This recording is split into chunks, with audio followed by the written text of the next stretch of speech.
Back to the channel. My name is Adam Smith, and inside this game overview and gameplay video, I'm checking out a prototype for Children of Morta, the board game, landing on Kickstarter for May 7th. If you want to find more information and the campaign link, it's in the pinned comment and video description. The purpose of this video is going to take you through this prototype copy of the game, show you how this thing flows and operates. We're first going to start with finding out more about what this game is all about for those individuals that are not familiar with the IP. Also, we're going to dive into explaining all the different components you're seeing laid out here for a true solo play. You can actually play this game 100% with multiple characters solo as well, which adds other synergies into the play. We'll talk more about the things that you don't see during gameplay here in chapter number 1 towards the end of the video. So without further ado, let's find out more about Children of Morta. This is a cooperative adventure game with a unique shared bag building mechanism, permanent character development, and emphasis on family growth, simultaneous turns, and interconnected cooperation. In the game, you take on the role of a member of the Bergson family as they try to stop the spreading corruption of evil in their beloved land of Rhea. You'll defeat monsters and bosses to unlock upgrades for your hero, making them stronger and more prepared for what comes next. The game places family development at its core, each player progressing as their individual character while also contributing to the overall development of the whole family through the game's unique shared bag building mechanism. Character development is a key aspect of the game, allowing players to unlock new abilities, upgrade their actions after defeating enemies, complete challenges. Players can gain experience, which they can then spend to level up their actions. The rage that flares up in one family member becomes fuel for another. Rage is a shared resource among all the heroes, meaning that anyone can add or utilize it. Any hero can use rage to enhance an action.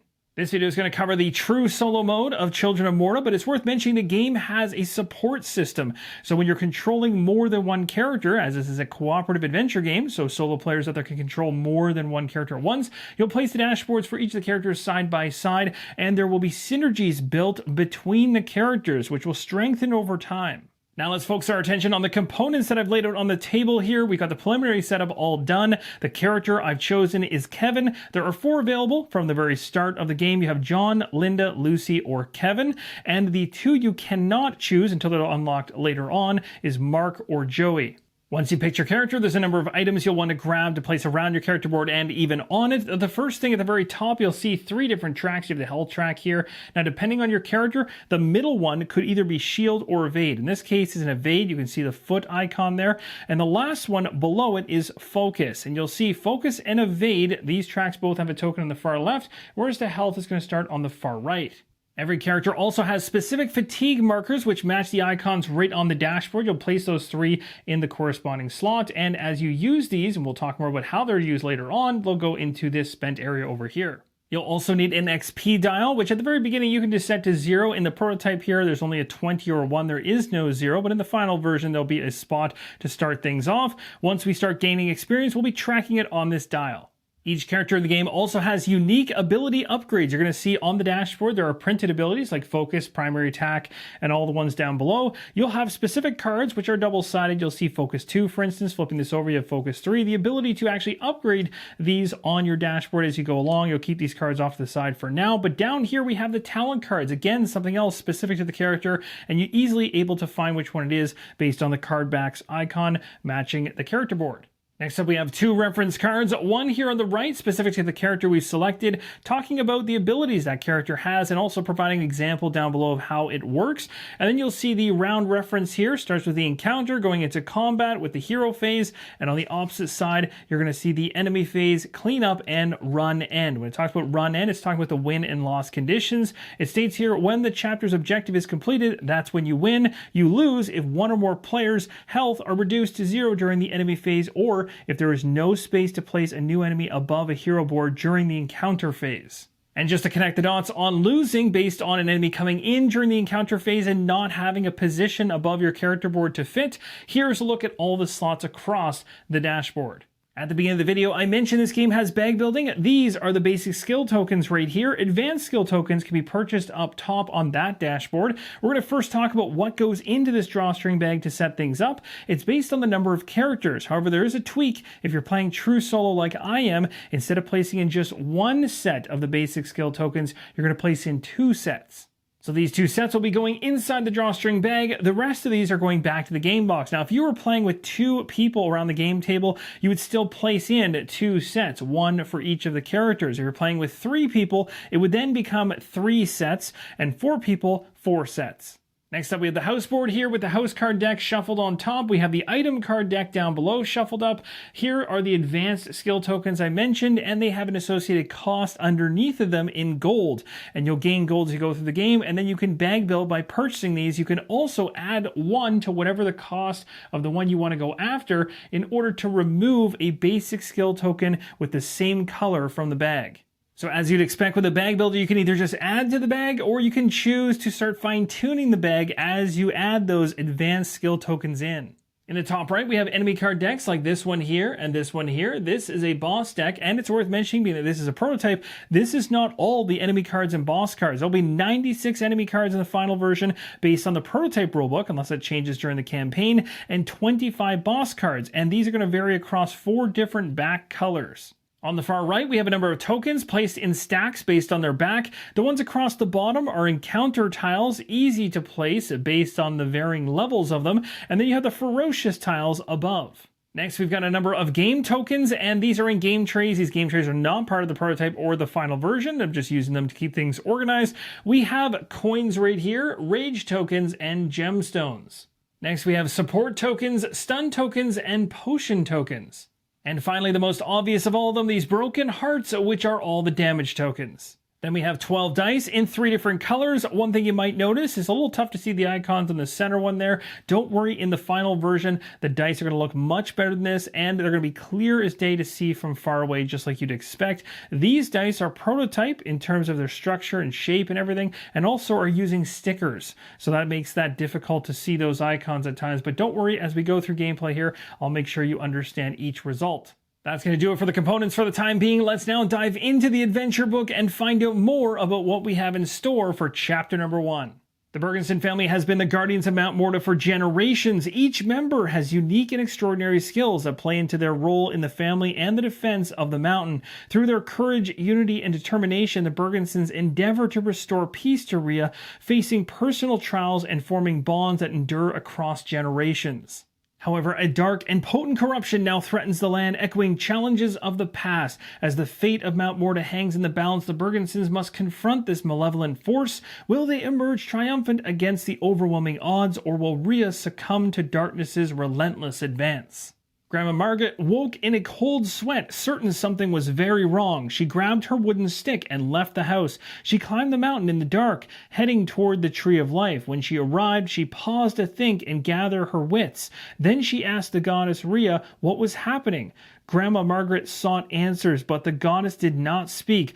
All the old seer heard was a faint whisper of something dark and hungry. Grandma Margaret turned and began to climb down the mountain. A single thought played over and over in her mind. Has the horror begun again? At this point, we've hit chapter 1. Let's flip the page and find out more. Grandma Margaret called the entire Bergson family into the house. John, Margaret's eldest son, Kevin and Linda, John's eldest son and daughter, their younger sister Lucy, and Mary, John's wife, who was expecting the couple's 4th child. The family gathered worriedly around Grandma Margaret as she gathered her strength to speak.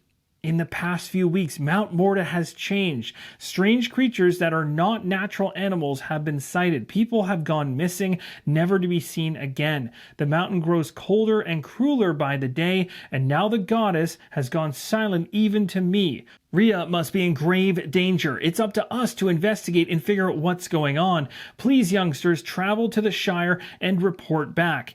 The Guardians got ready to head to the great Shire of Rhea deep in the woods. Before they left, left, Grandma Margaret asked John to watch the others' backs. Be extra cautious. The creatures out there now are not the ones we've lived beside for years. If what I suspect is true, Mount Morta is now crawling with deadly foes. Now, just below the narrative, we have some setup instructions specific to chapter number 1. Let's start at the very top and work our way down. These are quick adds to the equation. So first off, we have to place a family marker on a specific spot and the chapter tile on another space, both on the map. Here's the map of the Great Shrine of Rhea. We're now going to place those 2 tokens. The family marker on the left has been placed and the chapter token on the right. The next step is pretty straightforward. We're going to take a look at these icons you can see on the map, and they're going to match this token stack right here. We're going to shuffle this stack up and place 2 tokens face down in each of these locations.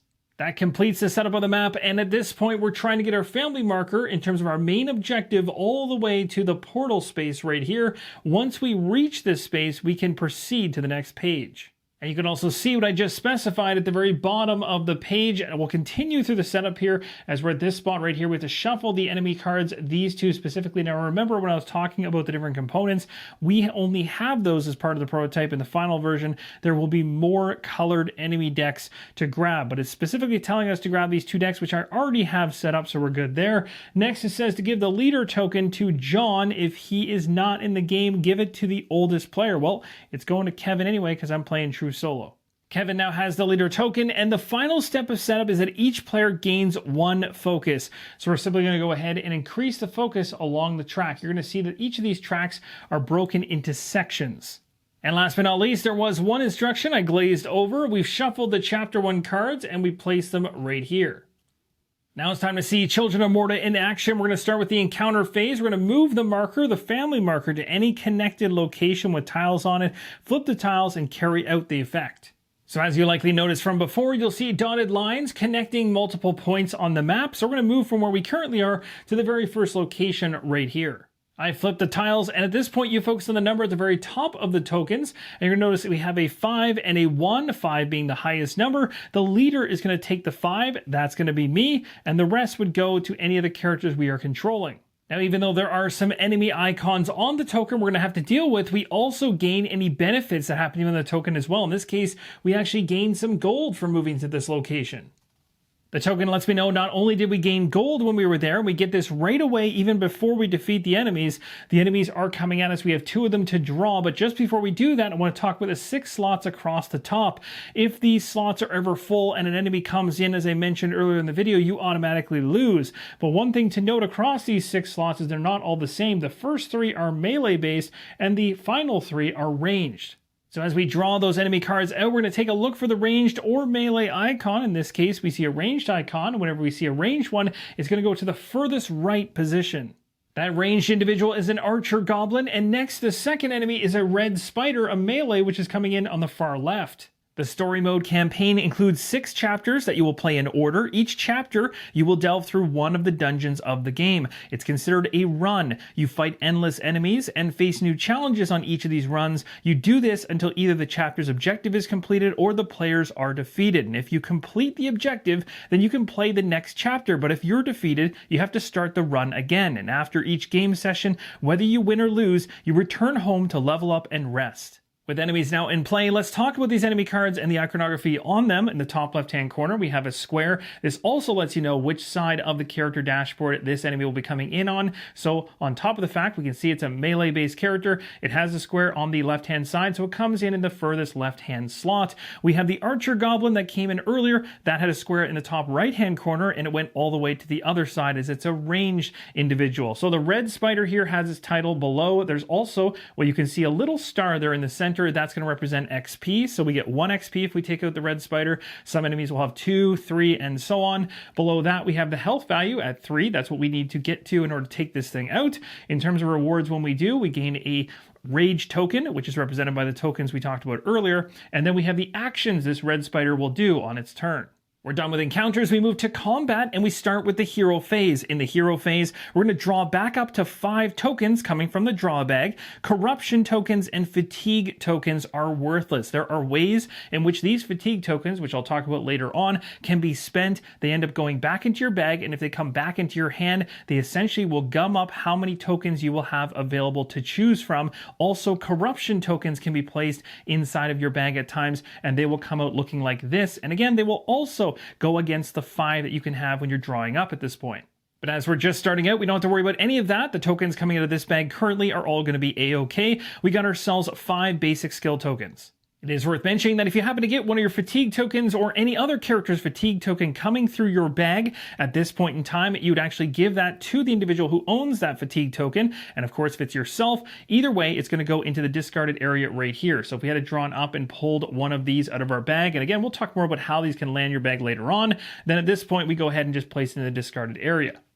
So at this point, we have a number of basic action tokens we can use to pull off specific abilities that we have on our character dashboard. So we have things like focus, primary attack, and so on, a number of different things we can choose from. And you'll notice some of these abilities are broken into 2 sections. In other words, you can choose whether you want to use this side or this side, as there's a breakage in between. But this one over here, for instance, Guardian's Rage, is connected and will actually require you to spend focus, 3 focus, plus the 2 tokens necessary to pull this one off for the benefit down below. We'll talk more about the benefits on each of these in just a moment, but you can see each of these are going to tie to specific colors for different areas. So if we wanted to go ahead and focus with this one, we would need one that matches that exact, and we have it right here. So we could go ahead and do this. If we did it by focusing, we would gain ourselves some rage. So what's very cool about this bag building system is right out of the gates, you have a number of abilities to potentially trigger, and you can choose to trigger these in whichever order makes the most sense for what you're trying to accomplish. So once you understand the different iconography under each of these different abilities, you can then start to strategize as to which ones you should use in which order. So as I already talked about, if I activate this one here, I'm going to be gaining some rage. We'll talk more about what rage does later on. This one here, if I activate it by placing a token that matches the color, I'm going to gain focus. That will bump up my focus track over here, which is currently at 1. It would bump it up to 2. Then over here you have ones which are going to primarily attack things, for instance. So if I want to actually make an attack to try to take health off of an enemy, that's where I'm going to want to use these tokens to trigger these. This one here has a blue sword icon, so it is going to be a melee attack. If it's blue, it's going to let you know to roll a blue die. So you'll find out what happens once you roll the die. However, if you use the right side of this one instead, you can see a blue sword and a white sword. The white sword is a guaranteed 1 in terms of the attack, and then you roll the die to see with the blue one whether you get anything more additional on top of that.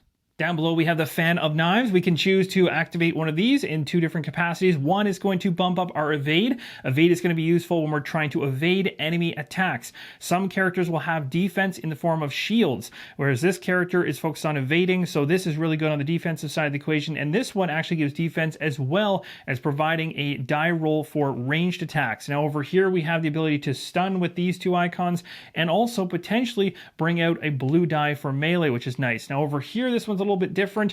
We'll explain what this one means, but once you have tokens in both slots and you've paid the 3 focus, you'll deal damage to 2 or 3 adjacent enemies in your melee zone in this case, or potentially ranged if you have the range icon. This one is melee, it is small, but you can see there are 3 slots, which means if you're hitting an enemy, you can hit other ones adjacent to it as well, giving you a wider swing worth of damage, which is pretty awesome. So if you build up that Guardian's Rage, it's very useful. Now let's go through all the different potential options you have inside the hero phase. The first one is placing one of the matching color tokens in an empty action slot, which you just saw. You pay any focus if you have to do so, and then you flip the tokens to actually perform the actions. Now let's say hypothetically you've drawn from the token bag and you didn't get the colors that you wanted in order to trigger the specific attacks or abilities that you want to try and pull off. You can use wilds, and how you do this is you place any 2 tokens that you have here in your reserve into the single slot, and they can be of any color so long as you're paying with 2 of them. So as an example, let's say we were trying to use the Guardian's Rage. We would have the 1 token we need for the left side, but as this one is connected, unlike these ones, we need to pay for both sides to pull this one off, but we don't have any red tokens, so I could use 2 of any of the remaining 4 that I have here, placing them on the right side, and as long as I've got the purple one in and 2 on this side, I've covered everything I need. Then I go ahead and pay my 3 focus, and I can pull off that gigantic attack. The second way you can use wilds is to use a fatigue token from up here. You start with 3 at the beginning of the game, and if you choose to do so, you can place it in use of any color that you wish on any of these abilities. So just one token will represent one of those colored spaces. At this point, it's a great time to talk about the fatigue tokens and how they can be used in another way as well. So you can choose to just go ahead and place one of these fatigue tokens into one of these colored slots, as I mentioned, as a wild, or when rolling dice, if you want to re-roll a single die, you can spend a fatigue token by flipping it over and dropping it in the discarded area over here. There's a difference towards the end of the round in terms of cleanup as to which ones go into your bag and which ones stay here on your board. If you're using these for re-rolls, they go into the discarded pile and they will not enter your bag. If you happen to use them as a wild on your board here, they will be cleaned up with the other tokens and eventually get back into your bag, and that's where they can come back into your hand and gum up to the total of 5 you can draw. Something else you can do in your hero phase is to boost, and you can do this by spending rage tokens, and based on how many rage tokens you spend, you get different tiers worth of dice which have different success levels, starting with blue and working all the way up to that reddish color. Here's an example of the blue die. When you're rolling these, typically when you're trying to make attacks and gain successes, you're going to be looking at this in terms of the curved lines mainly, because that's where the successes are going to come from, but the center icon matters as well. Now for the curved lines, as you go up through the dice tiers, the odds of getting higher successes will increase. The blue die being at the lowest tier here. One side you can see visually on the side right here has 2 of those curved lines. That means 2 successes if you roll that one. On the very top, we have 1 curved line, so that means 1 success, but you're probably noticing that the center icon has a difference there. The one that is facing up right now, which is solid in color, is a critical. If you happen to roll this, for each critical roll you get, you immediately receive the critical roll reward, which is right on your hero board, and I'll show you that in a second. For all these other ones, which are on the sides right now, which will look like normal, it's just essentially a typical standard icon. So the only thing you really care about is those outer curved lines for successes. So let's say we made an attack, we rolled the blue die, and we landed this result. The center icon doesn't mean anything in this case. What matters is the curved lines on the outside. We have 2 of them, so that's 2 successes. Now, if we happen to roll the critical here, which is this one, we get 1 success, but we gain the critical, and the reward for the hero is specific to the character, and it's different for every character. Mine happens to get an extra bump on evade, so that tracker up here would go up 1 notch. And as I mentioned before, as you go up higher in the tiers of dice, you get to the very top, you start getting results which will give you 3 successes like this one right here.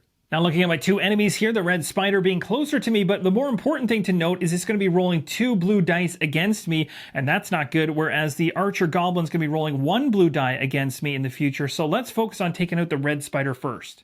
I've used a basic skill token to go ahead and gain myself some rage. Now, normally rage, when you're playing with multiple characters in play, this would actually go up to the pool on the adventure book because anybody can actually use this rage as the family shares it. But when playing true solo, we'll just keep it on the board here because I'm the only one that's going to be using it. And I'm going to probably be using it right away. The next thing I'm going to do is try to pull off a primary attack on the stronger side of the equation, but it's going to cost me 1 focus.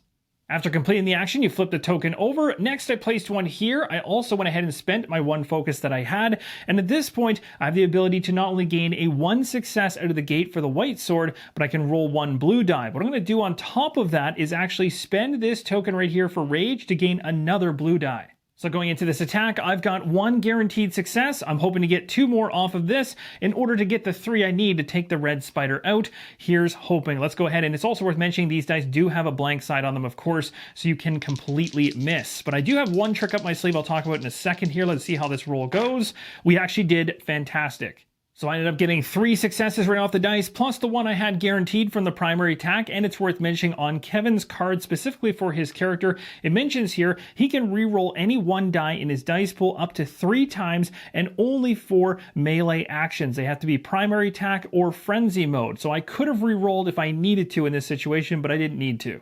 So with 4 successes, we have 4 damage going to the red spider. That is more than enough to take it out for its health. We gain the 1 XP, which I've placed on the dial up here. We gain 1 rage token as well. Again, I'm placing this down on my character dashboard. The correct place to place this when playing with multiple characters or multiple people around the table is up on the adventure book. That's the last time I'll mention that, but just doing it for this play because it makes more sense, keeps things in view. Now this card is going to be discarded. That enemy is now dealt with, which is awesome. The one thing I want to note as well is these trackers right here. You'll notice they have kind of shifted a position from time to time. Yes, the final version will actually have recessed boards, so these things will stay in place according to the creator. We've got one enemy remaining, and I want to take this one out if I possibly can before it has a chance to come at me, but we'll see if we can even swing that.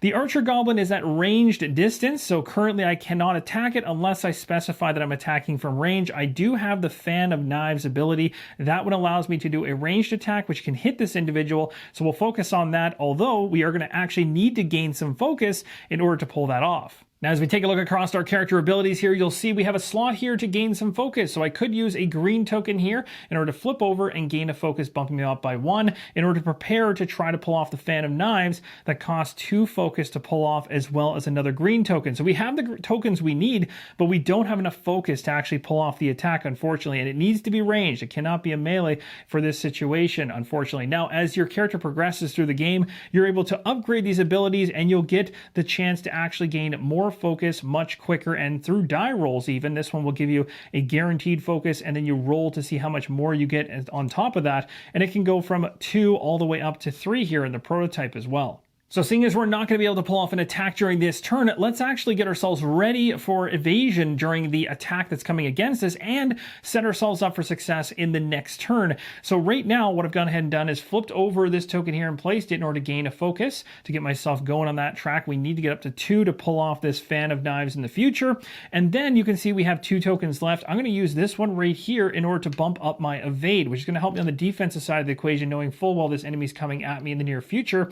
I'm actually not going to spend this last one. You don't have to spend the tokens that you draw from the bag. They will still count towards the limit of 5 when you draw up at the next time around, but you can hold on to them. The reason I want to hold on to it is I know that this one can pay for the Fan of Knives, so why would I want to use it in any capacity right now? And I can't anyway, so I'm holding on to it. But in certain situations, as the game goes on, you might have more abilities that you have gone ahead and upgraded that might allow you to have multiple uses of this green token around, and so you're going to want to think about when you use these tokens and when you hold on to them for the next round. We now move to the enemy phase. All face-up enemies above the hero board attack the hero. So we definitely have the Archer Goblin coming at us.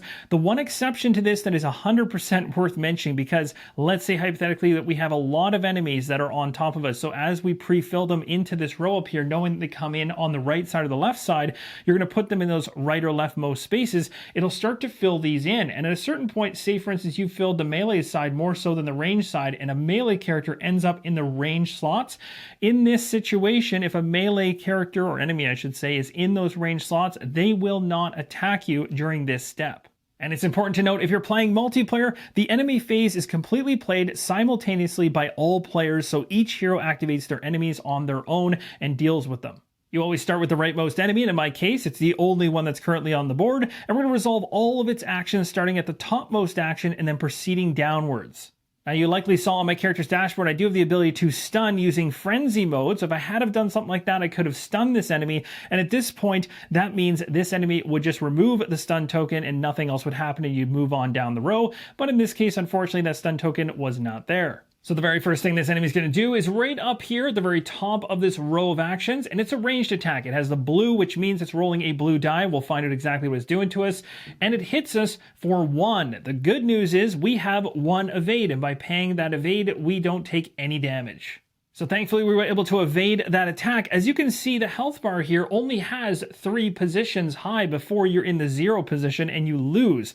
So it does not take much in order to lose the game. You have to constantly be working towards trying to evade the enemies, attacking them and thinning them out. It's very much unlike most other games where you have 10, 15 health and you can take quite a bit of damage before you have to start getting worried. In this one, you really have to be on top of it all the time. So the Archer Goblin thought it could take a shot at us and completely missed as we evaded it. The next thing it's going to do, it has an icon here in white in the bottom right, and that means it's not going to move during the cleanup phase. In other words, it's not going to get any closer to us. It's going to stay at range, and we're going to have to deal with it at range. So we made it to the end of the enemy phase. At this point, the one thing you will check for is if you're facing a boss. If you are, you're going to draw from the standard size cards that are way up at the very top middle of the screen. That's going to keep the boss throwing different things at you if you are actually in a boss fight. We are currently not, so we can skip past that. We head into the cleanup phase. In the cleanup phase, we simply clean up. We're going to take all the face down skill and fatigue tokens along with drawn corruptions. Corruptions again look like this. If we have any of the face down fatigue tokens that we're using as a wild to cover up one of these colors, and of course all the ones we've already used, these all go back to the bag. The only ones that don't fatigue-wise is if they were sitting in the discard pile here because you use them to reroll a die. The next step is to zero out your shield or evade, depending on what character you're using. For me, it's evade. So in this case, this tracker, if it happened to be further down the row, the one in the second row here, if it happened to be way up here, it would go all the way to the bottom. You'd lose everything at this point. So basically, you can't stockpile evade or defensive maneuvers to use later on. However, the one thing you do get during this step is a bump in focus. The next step is to move all enemies above your board to the leftmost empty space, starting with the leftmost enemy first and moving rightward. Stun tokens do not move. Steady enemies do not move. This enemy that we have here, the icon in the bottom right, tells us this enemy is not going anywhere during this stage. Otherwise, it would be shifting. The final step of the cleanup phase is to pass the leader token, which is right here, to the next character if you're controlling more than one in a solo fashion, or the next player if you're playing multiplayer. If you're playing true solo with just one character, you simply flip this token over to denote you're no longer the leader. That does have gameplay effects. The flipping or changing of hands with the leader token is tied directly back to the map. You'll remember when we get to the encounter section, if we happen to be moving from one location to another like we did, we moved and then flipped over tokens. Depending on whether you're the leader or not, you either took the highest level token or the lowest level token. So that is where that tie-in comes from. There might be other gameplay mechanisms that actually tie to this as well as you continue on through the game. We're now back in the encounter section of the game. We're now going to take the family marker and move it to the next location with tiles we want to head to. Now, something you'll notice is that there was another option heading to the north to this location right here, and it's going to be up to you as to whether or not it's worthwhile to head to these locations. And let's say we were at the beginning of another encounter section of the game right now, and we were going to move again. We could move straight through this way, through the connected path, and back here. So you don't have to go one at a time. If you've already cleared something out, you can continue on till you hit the tiles. As we are not the leader currently, we do not take the highest value token. We're going to take the other token here, which is a single enemy coming to us. And you'll see that heart on there. That is a potion token, which we would have gained if we had have been the leader. It appears we're really good at running into spiders. We found the Spider Queen, this one having 6 health, which is pretty nasty. You'll see the reward here is a gemstone, which sounds awesome. We'll talk more about that if we can actually take this thing down. And then it tells us it's going to come in the furthest right empty slot. So again, it's not going to bump the Archer Goblin out of place. It's just going to go in the furthest right empty position. The Spider Queen and the Archer Goblin are situated in the ranged positions above our dashboard. We now move into combat, hero phase, drawing up to 5 tokens from the bag. We have one already out in play, so we only need 4 from the bag. I've drawn 4, and here they are.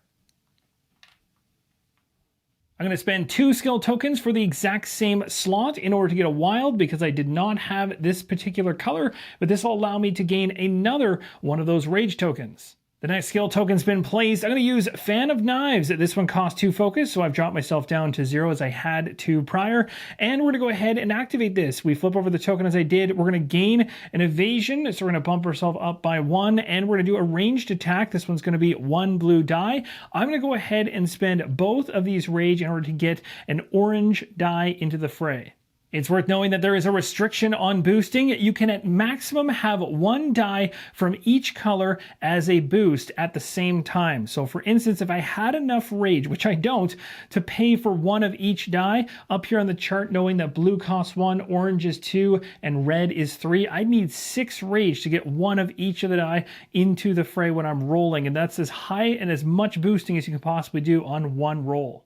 It's now time to select our target. I'm going to choose the Archer Goblin. I hope I have enough here from this roll to be able to take it out at 3 damage necessary to kill it. The Spider Queen's at 6. We're going to need to work on her over time. Let's go ahead and roll the dice and see how we do. We got ourselves, and this one here, the sticker, again, being translucent. Won't be like that in the final version. A little tough to see, but there's 1 success on this one and 1 success on this one. Now, we might need to bank on his ability. It says here we can re-roll a die up to 3 times, adding to our total value, but the downside is we lose a health for each blank we roll. I'm going to do it. I'm going to go ahead and start re-rolling this one here. And again, remember in the final version, there will be recessed areas here for these so they don't shift around on you. Let's go ahead, first re-roll, see if we get the 2 successes we need. And did we get it? No. So I'm going to try it again, hoping not to see a blank. Did we get it this time? No. Let's try 1 more time. We got it. On the final one, there are 2 lines on that one, so that's going to be the 3 we need. We've taken out the Archer Goblin on the final reroll. And the good news is the Archer Goblin is going to provide us with a reward. We're going to get ourselves 1 rage. Now, in terms of attacks, that's all I can do from range, but I can stun. If I use Frenzy Mode, which I do actually have this token right here, which I will use right now, turning it over, I can use a stun token to stun the Spider Queen to make sure she doesn't hit us when she activates. Now, I could use this token to be able to evade a little bit more if I wanted to, but again, remember, if we're stunning the one enemy we have to deal with, we're not really going to need to use much evasion, and we lose it at the end of the round, so there's no point in using it. I might as well keep this token for later. We now hit the enemy phase. We skip any melee attack enemies in ranged attack spaces, which is not the case here, but we do also skip any stunned enemies. The token comes off, nothing else happens. Now, it's worth mentioning that the Spider Queen is pretty nasty because if she is not stunned, she is going to bring an additional enemy into the fray. As you can see here in the action column, the final one is a skull icon of an enemy. That means another enemy joins us and comes after us. She brings more with her. So thankfully, by her being stunned, nothing else happens. Cleanup phase happens, so all of our flip down tokens going back inside the bag. Also, we're losing any evasion or shields if we had it over here, so we are going to drop this down, and all these tokens are coming off the board. And normally enemies would shift to the left across the top of the board, but because this enemy was stunned, it doesn't change positions. And the leader token comes back around. We are now officially the leader going back into the encounter section of the game. Now we head back to the map where the family marker could traverse back north in order to go to where those 2 tokens are for enemies if we wanted to, or we could progress towards a chapter token instead. Moving to a space with a chapter token, we immediately draw the top card of the chapter deck. These creatures were not natural animals, but otherworldly beasts motivated by unending, ravenous hunger. Their red eyes revealed only corruption and hate. These were beasts of the dark armies, the likes of which the Bergsons had never seen before. The objective on the card says remove any enemy from the game. Then each hero gets to draw 2 additional enemy cards. If survived, after the enemy phase, continue to the next spot. Then each hero gains 2 XP. Something I forgot to do when we took out the Archer Goblin is to gain the XP in the middle, so we're bumping our dial from 1 to 2. It appears I focused my attention on the correct enemy when I took out that Archer because, as the new card came up, it said to remove any enemy from the game, so I'm choosing the Spider Queen, who is now going to disappear, but I do not gain any XP on this card. As the Spider Queen scurries away, 2 dark creatures come from the deck on the right. The first card reveal was the Dark Jelly. This one has 3 HP, and next is the Dark Masher with 5 HP. Both of these are going to the left-hand side on the melee side of the equation, the Dark Jelly going in first, and then the Dark Masher after. As it mentions on the Dark Creatures card at the very bottom in the top right-hand corner there, it says, if survived after the enemy phase, continue to the next spot. So we're not stuck here battling ever. We always continue forward. We just have to get through 1 enemy phase, which could be pretty fatal depending on how things go. Dark Masher looks pretty difficult. We might be using some stun to try to keep him from hurting us. We're going to head back inside the draw bag, and we're drawing up 4 tokens as we have 1 currently from the prior round. Here is the first. We have the second and third, and finally the 4th to make a total of 5. Let's go ahead and get ourselves another rage token. I think that makes sense. We'll go ahead and place it here, flipping it over and taking 1 rage token to bring us to a total of 2. A correction I just made was bumping myself up by 1 focus, which should have happened in the prior cleanup phase. No gameplay impact, but worth mentioning. I've shuffled that up by 1. So let's continue onwards as I'm trying to build up enough focus to do a solid attack. And I might have what I need right now. I could choose to potentially stun and attack with a blue die for melee, or I could go for this one, which is a guaranteed hit for damage and a roll on the blue die. I might actually go for that primary attack. So I spent the focus down to 0. We're going to get a guaranteed hit here. We get a blue die to roll. And I'm also going to go ahead and discard both of these rage tokens in order to get this die in there as well. And hope to get enough to be able to take down the Dark Jelly. Here's hoping. We have 1 success going in already. We just need to see 2 more. And we have those rerolls if we need them. We got a blank and we have 1. So we're going to definitely start rerolling now using the ability here. So let's go ahead and see if we can land it. And we did. We actually got on this one, a little bit hard to see again with the sticker, is 2 successes, plus 1 is 3, plus the 1 from the white icon here is 4, more than enough to take out the Dark Jelly. After taking out this dark creature, we're going to gain ourselves 1 XP and also bump up our focus. So we're going to go to 3 on the XP track, and our focus will increase by 1. Now there was also another nice benefit coming off the die, and that was a critical that matches this ability right here, giving us 1 evasion. A nice bonus there. I think for the Dark Masher, I'm going to focus on trying to stun it, as I don't believe I'll be able to do enough damage to actually take it out. And that's a bit unfortunate, because if we had been able to take it out, we would have been able to get some gold, 2 gold, which would have been nice for that in-between when we go from one chapter to the next. For now, let's go ahead and we're going to spend 2 tokens in order to make the icon down here to do a stun. So we'll flip this over. Again, during this time frame, while I'm using these as a while, the 2-for-1, I could absolutely choose to go ahead and spend one of these. So let's just do it for illustrative purposes. We'll go ahead and spend 1 of my fatigue tokens on this spot to do the stun, and then you'll see how this gets into the bag. The Dark Masher is now going to be stunned. We won't have to deal with it when it's going through its enemy phase, which is great. At this point, I think I'm just going to try to bump up some of my focus. Maybe would make sense. So we'll go ahead and spend 1 here to bump focus up by 1. That's going to conclude the hero phase. I'll hold on to these tokens for now. We'll head into the enemy phase. And again, we know in the enemy phase, when an enemy is stunned, nothing is happening, but the token is going to come off. It's also not going to move during the cleanup phase.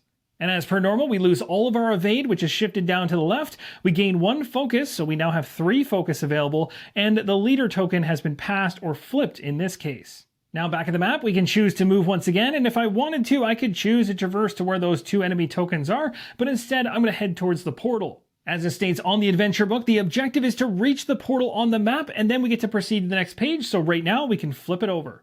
The Guardians described the horror they had seen, creatures dripping with decay and infection that slithered into its victims and turned them into shambling husks trapped between life and death. Grandma Margaret's fears were confirmed. The corruption, a cruel entity spoken of only with hushed voices, had once again risen. An ocean of darkness now flowed from the top of Mount Morta. And it was the Bergsons' duty to stand against this deluge of death.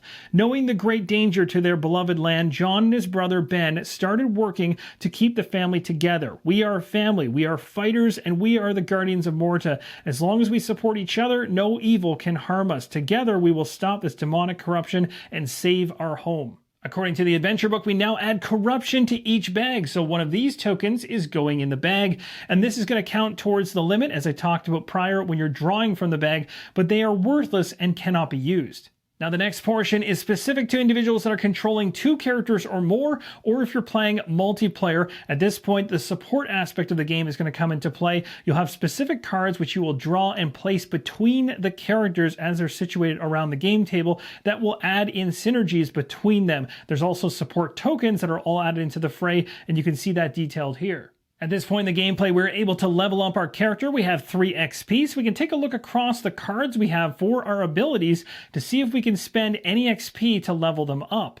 Here's a look at all the abilities on the level 2 side. Of course, we flip them over to level 3. The increase on the XP in terms of the cost up there in the top right-hand corner will increase, but see, some of these are outside of what we have in terms of current XP. There are 2, though, that we could go after. We'd have to pick one or the other. In order to balance this character out a little bit more on the combat side of the equation, the Fan of Knives was a pretty good one for those ranged individuals and gives me a more souped up version of the die when I make ranged attacks, so this might be the right one to go for. So we'll simply spend our 3 XP, dropping this down to 0, and we'll be placing the Fan of Knives level 2 on top.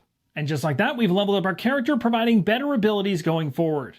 Now, as part of the run end, when we come back home, we reset our health, our shield or evasion, and our focus back to the beginning levels. So, of course, your health will be back to full. You'll have both the other 2 at the far left of the track. If you happen to have any face-down fatigue tokens, in other words, you use them in order to re-roll dice, which I chose not to, but if I had have had any here, they would come back to the left side.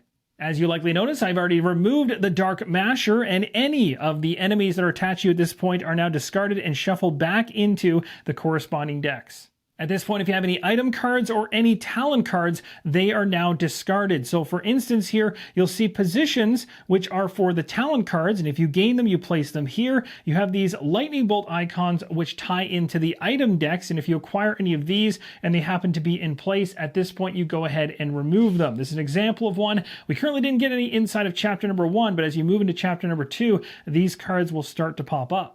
And in terms of talent cards, every single character has unique ones inside their deck, so here is a look at all the talent cards inside the deck for Kevin, for example. In any case, nothing to worry about here because no item or talent cards need to be discarded. Now, if you're at home and you have gold saved up, you can go ahead into any one of these stacks and purchase any one of the tokens in there, including choosing which color you want, as long as you pay the corresponding cost based on the cost underneath each of the token piles. You can dig through the pile if you wish, choose the one you want based on a color, and then pay that cost. If you pay one additional, you can remove a basic skill token from your bag that matches the same color of the one you're buying to basically min-max and make your bag that much better. Now this time around, I can't afford anything in order to add to the bag, but that's okay. I've had runs off camera where I actually had more gold, and this again comes from the gameplay itself, whether it's the enemies you face, which ones you choose to take out. Certain ones will provide gold, some won't. Sometimes you're flipping over tokens when you're on the map, that will provide you gold as well. There's a number of different ways to get gold through the game. We just didn't happen to land on many going through the first chapter. Now there is what's known as a house deck, and the game will tell you when to specifically draw from this deck, so you don't do it inside of chapter number 1 based on the prototype, but as you move into chapter number 2, in its setup instructions, you'll see you'll draw from the top of this deck and read it and follow it through accordingly. As an example of one of them, here's a look at the card called Small Hands. Once you've finished everything you want to do back at home, we now head into the next run in chapter number 2. You'll have your setup instructions on the left-hand side once again, and this time around there will be a boss added into the equation. In chapter number 2, you'll be exploring caves. More options present themselves. The map expands. You start in a similar location, but move through all the way to the portal once again, but this time encountering a boss. Once at the portal, you go ahead and flip the page, and it will give you setup instructions and reminders as you move into the boss fight. Here's a look at the boss card. You'll see it's going to scale based on the number of characters in play. It's also going to give higher rewards in terms of XP and gold. And again, it has a separate deck specific to this boss, which will sit off to the side. And when it activates, it's going to go ahead and reveal a card, which is going to throw different things at you you'll have to deal with every single turn. That'll keep things fresh and interesting as you try to take this boss down before he does the same to you.